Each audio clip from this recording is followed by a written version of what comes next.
Okay, greetings everyone. This is not a good, I don't have all the 10 commandments here.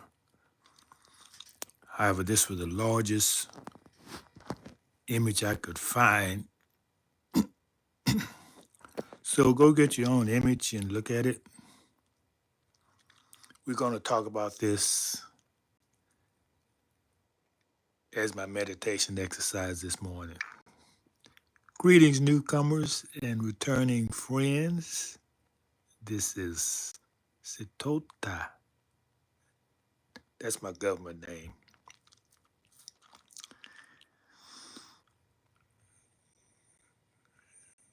Since this is a government website, I use a government name. And I'm speaking to my bloodlines.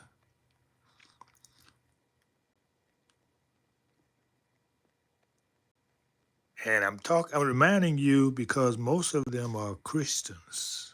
They call themselves Christians. So I want to assist you in remembering that you have commandments. There are things that you are to do as a Christian.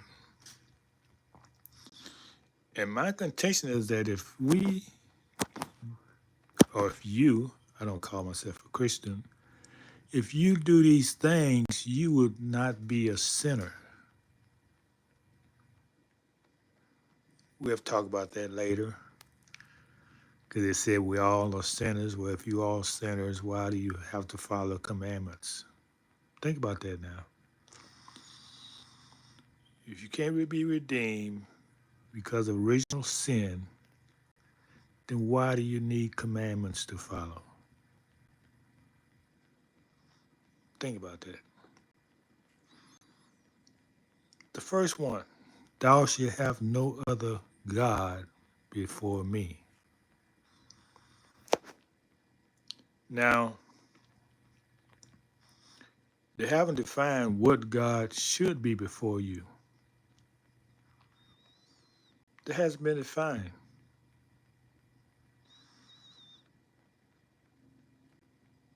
They assume that you know. In this first commandment, it's assumed that you know your God. How would you know your God?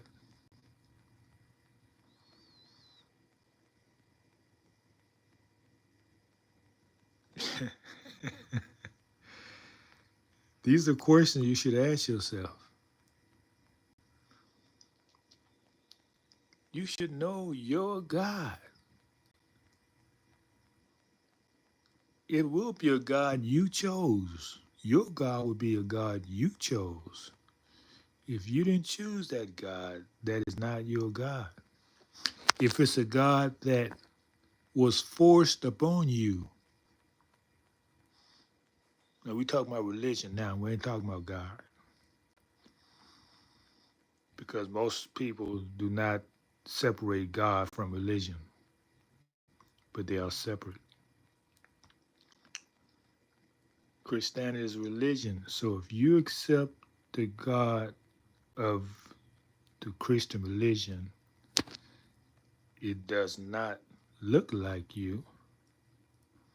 Not only that, we're going to find later it should not be any image of him. If you're looking at an image as a God, that's against the commandment. So let's go down. We're going to talk about.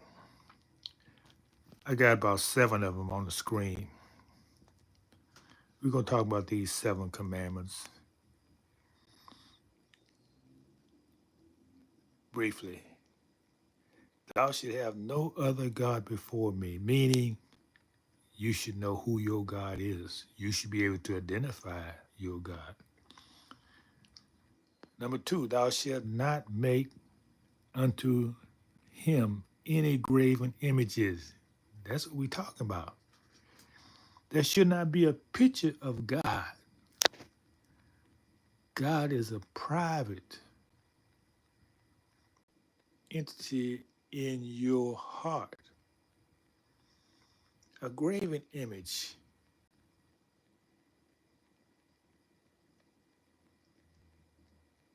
is something, graven is another word for drawn,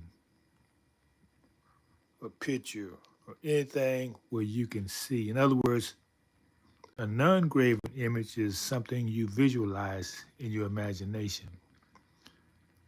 That's a non graven image. A graven image is something you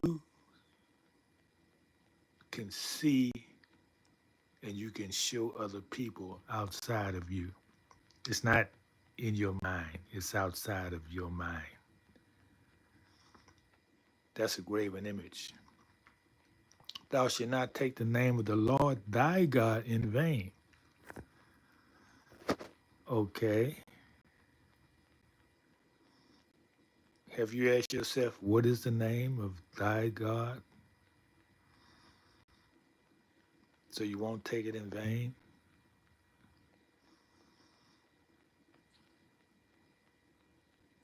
That's not defined either. So a lot of things are said here as law, which are not defined. So you need to ask yourself these questions if you're going to follow the Ten Commandments. Or you need to find the answers for yourself. We're going to go over it briefly. These are just to give you some exercises to do your research. So we established that there should not be any pictures outside of your own imagination of God. First, there should not, you should have no other God before him. First, you got to know who your God is. Then you shouldn't have any pictures of him. Third, you should not take the name of the God, Lord, in vain. You should know his name. Fourth, remember the Sabbath to keep it holy. What is the Sabbath? Do you know that the Sabbath was changed?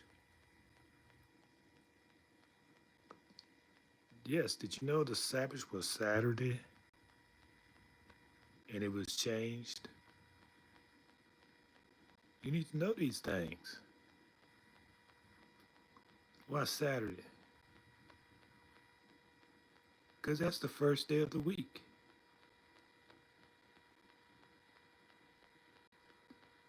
The 7 days are Sunday, Monday, Tuesday, Wednesday, Thursday, Friday. And Saturday was the day of rest. You don't work on Saturdays. Well, what is Sunday? Why is Sunday, you say, the first day? That's been changed. Do your research. I'm not going to go over everything here in this short video.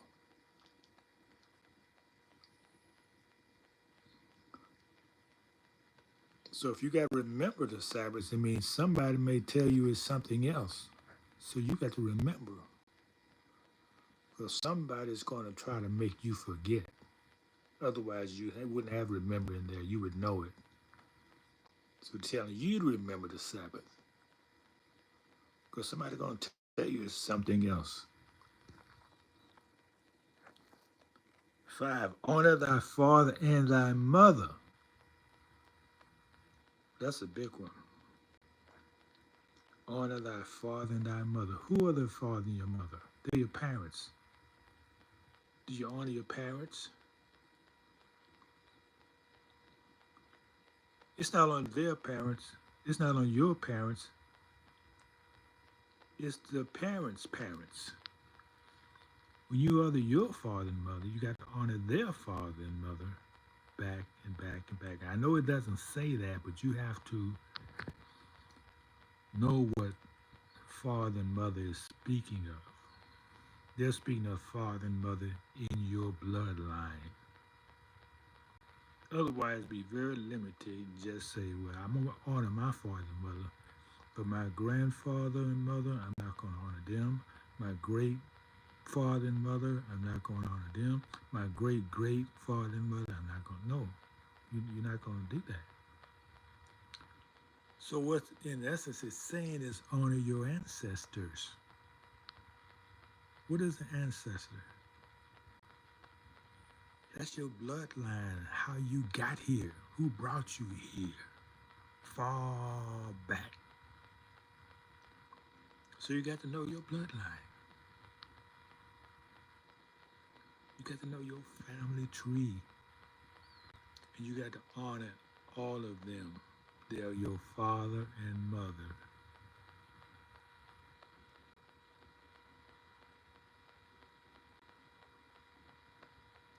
So that means you got to do some research. Honor number 6, thou shalt not kill. Oh, that's a big one.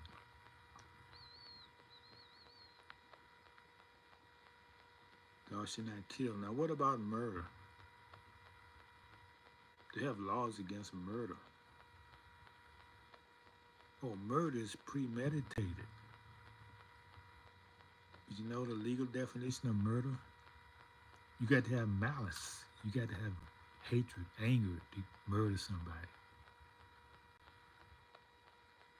They don't talk about murder. It's no sin against murder. It's sin against killing. And wait a minute. That means you can't kill anything that's live, that's living. That means what's living? You have plants and animals. They're living. If you cut down a plant, it dies. If you kill an animal and eat it, it's dead. You have killed it.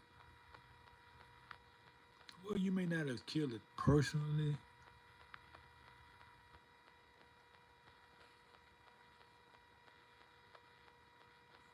You are participating in its being killed. It's like somebody said, okay, they killed that chicken. You didn't kill it, but you ate it. Are you innocent?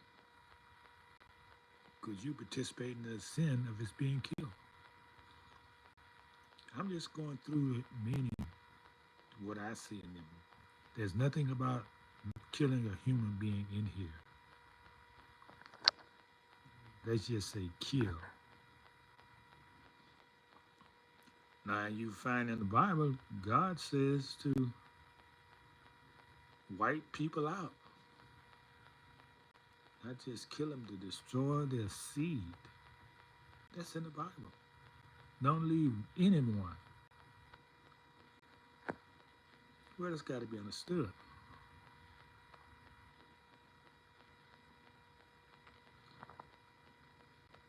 And the only one we can see here is number 7.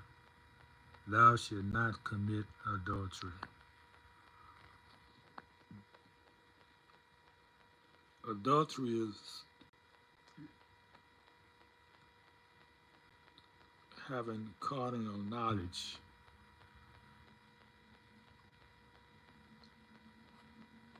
of someone who's married.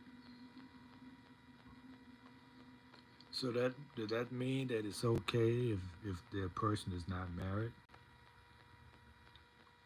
Fornication, is that okay? Well, they don't say don't commit fornication. They say don't commit adultery.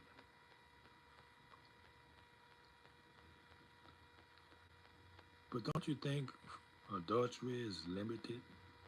They leave you a way out because the person's not married. It's okay. It's a sin to have carnal knowledge with someone who's married. But if you Look at it now. Look at the reasoning. If they're saying by implication it's okay to commit fornication with someone who's not married,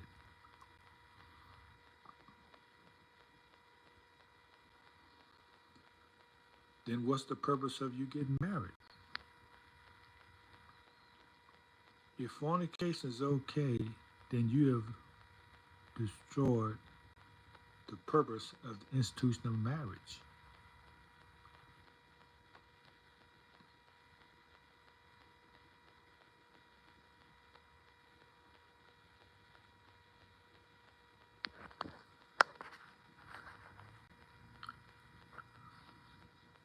Well, we're going to stop right there.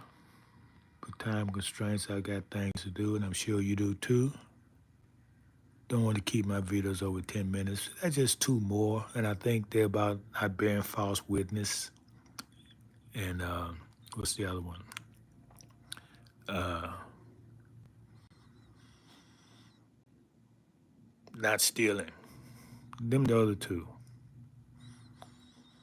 Now, bearing false witness means what it says. If your neighbor is doing something you don't like, and you take them to court because you don't like that person, that's false witness. If you say they did something they didn't do, if you didn't question them and verify the truth of a matter before you took them to court, then you're a false witness. You asking the court to be a witness. Anytime you bring someone to court, you being a false witness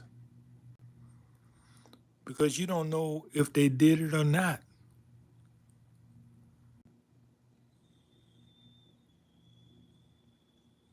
Otherwise, you would need the court to be a witness.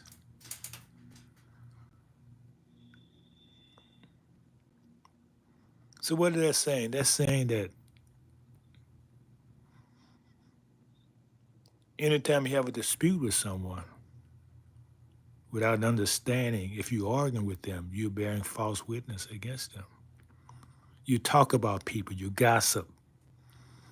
That's false witness because you're judging people without having them there.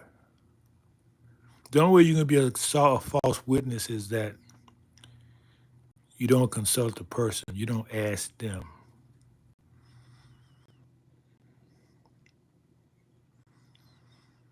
So let me see your question in the comment. I'm sure I left something out. Bring it to my attention. I'm not a preacher, not a teacher. So I'm sure you're going to have some disagreements with what I'm saying. That's okay. But let's talk about it. Don't be a false witness against me. Because that's what you're doing if you make a judgment without talking to me about it. You're assuming. Anytime you assume anything, you're bearing false witness against that thing. Because you don't know. You don't know the truth. You're assuming false witness. Assuming is false witness. That's why you don't assume anything. You gather the facts. You're not gathering the facts as false witness. You're taking somebody to court to gather the facts as false witness. Because you got a job to do. It's not for the court to do. That's enough for now. Thank y'all for listening. And we'll talk about it some more if you like. If you have enough comments for me, if you have enough questions for me, if you like this video, let's talk about it. Peace and love.